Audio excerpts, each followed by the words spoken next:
Getting into this episode of RWBY, I was thinking the way they handled Ozpin. Not Ozpin. I'm already screwing up here. Anyways, the way they handled Ironwood, I was like, was this good? It felt fast. But then again, sometimes good plans go fast. You don't want a good plan to go long sometimes. Because if it goes long, someone will caught on and then variables will start happening. You do a plan fast, no one will have time to think, and by the time they do, it'll be way too late. And that's exactly what happened here. By the time one of the Aesop's members, where Demon Trader Winter tucked him in, turns out she only tackled him so he wouldn't get killed. His ability would be useful for later down the road, so she ended up, saying, wait here until it's time to strike. And at the same time, where you saw Crow and Robin going through the elevator, that's when they saw Winter. Winter contacts her sister, and they start talking for a plan, and that's how everything worked out to the vault. Get Penny to the vault, not for the sake of Ironwood, but for the sake of Penny herself, which was a very good plan, RWBY. It's nice to have that. It's been a while since they had a good plan. So far, they've been trying to think about the wrong things they need to do. Get away from the vault. How about the people? What if you can't stop what's to happen? The thing about I have learned throughout history is that people would always try to stop something from happening. And what I learned is that fate is too strong sometimes, or some things are destined to happen. And the thing you need to do is work on your survival, is what you can do to overcome is what to happen. Because what is to happen is a trial for what you got to do to overcome it. Storms, natural disasters, plagues, wars, all that stuff. Some things you just can't stop. But what you do is you prepare for it. You find ways to survive. So yeah, I lived through this. I've been there for that. Yeah, it was terrible and stuff. But what you do when you get over that hurdle, you will decide whether or not you become a better person or not.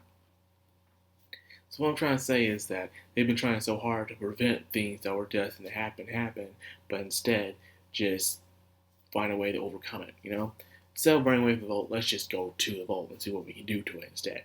So the plan that they did to stop Ironwood was pretty good. I did enjoy it. I had some mixed thoughts at first, but later on, I'm like, okay, I like it. I do like it. So it makes sense in a way. So maybe because I was thinking that Ozpin will be the final boss of this volume, but maybe I was thinking the wrong way. Maybe Ozpin is not the final boss of this volume. It's someone else. Something else. A bigger hurdle. So after that, they go inside the vault. And they see the other Jinn. They're not Jinns. They're wearing naked. They don't care about nakedness. They have all this supreme, unique, certain power. Last time I seen someone use Jinn was from Magi, by the way. A very highly underrated shonen, by the way. You should go check out Magi. Magic, Level Magic, and the Kingdom of Magic. Very good. I wish they would continue it, because, the manga's already finished. Come on, you want pictures? Netflix, please. Well, anyways, back to RWBY. So, what they wanted to do is, the thing is, I wonder, how many limits do they have with this thing? Do they, have a number of requests they can just ask the dude's guy anytime? I know the other one had a limited amount of questions you can ask. So, the question here is, how many limits does this dude have? I don't think they ever mentioned that. Probably 3 as well, so they have one more. Who knows? That's how it usually is, the genies.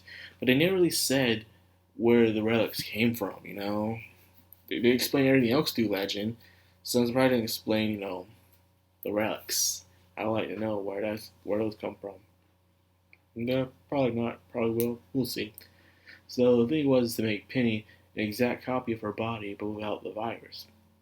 Pretty smart. I guess they couldn't make it a human.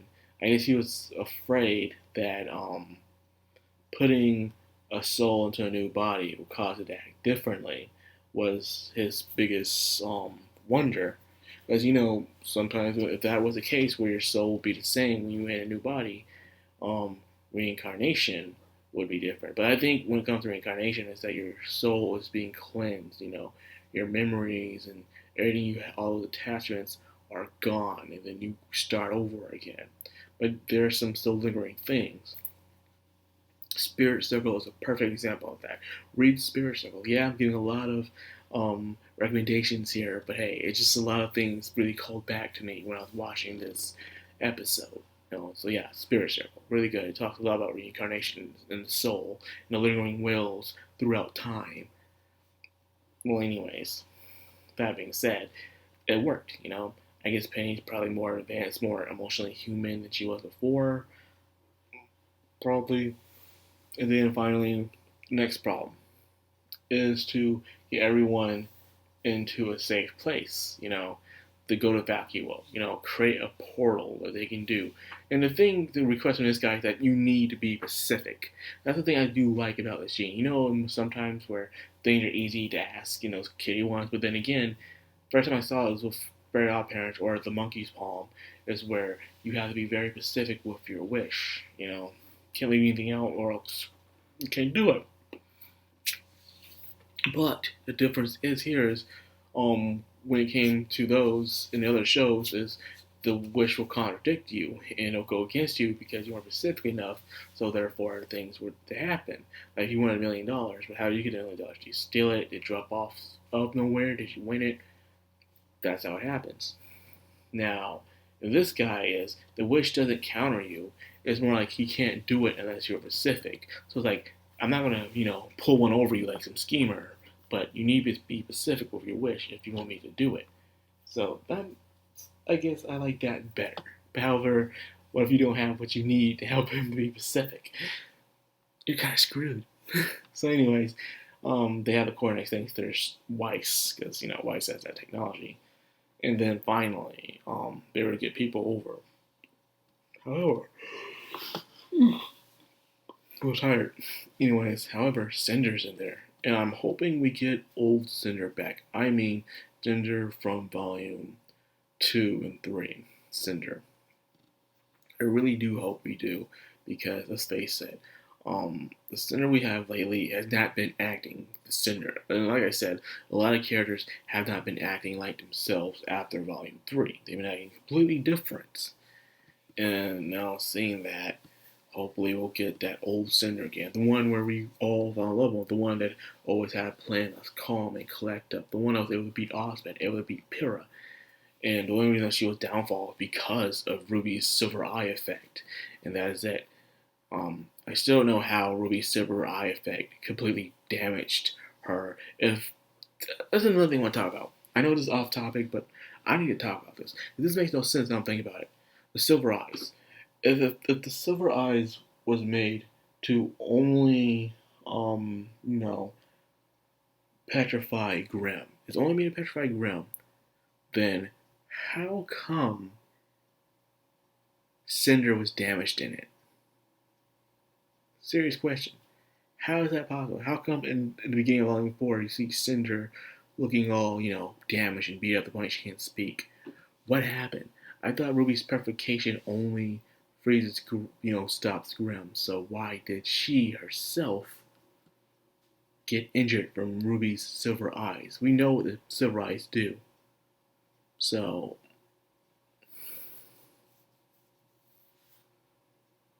I need to ask some Facebook people. So probably someone will give me a question out here, but that's all I got for that. I'm sorry, but when I really thought about that, it just threw me off. So anyways, I hope you guys got some answers for this. This is boggling me. So anyways, if you enjoyed this video, like, comment, subscribe, and of course hit the bell icon. This has been Madcrownxox. I'm Madman. Signing out.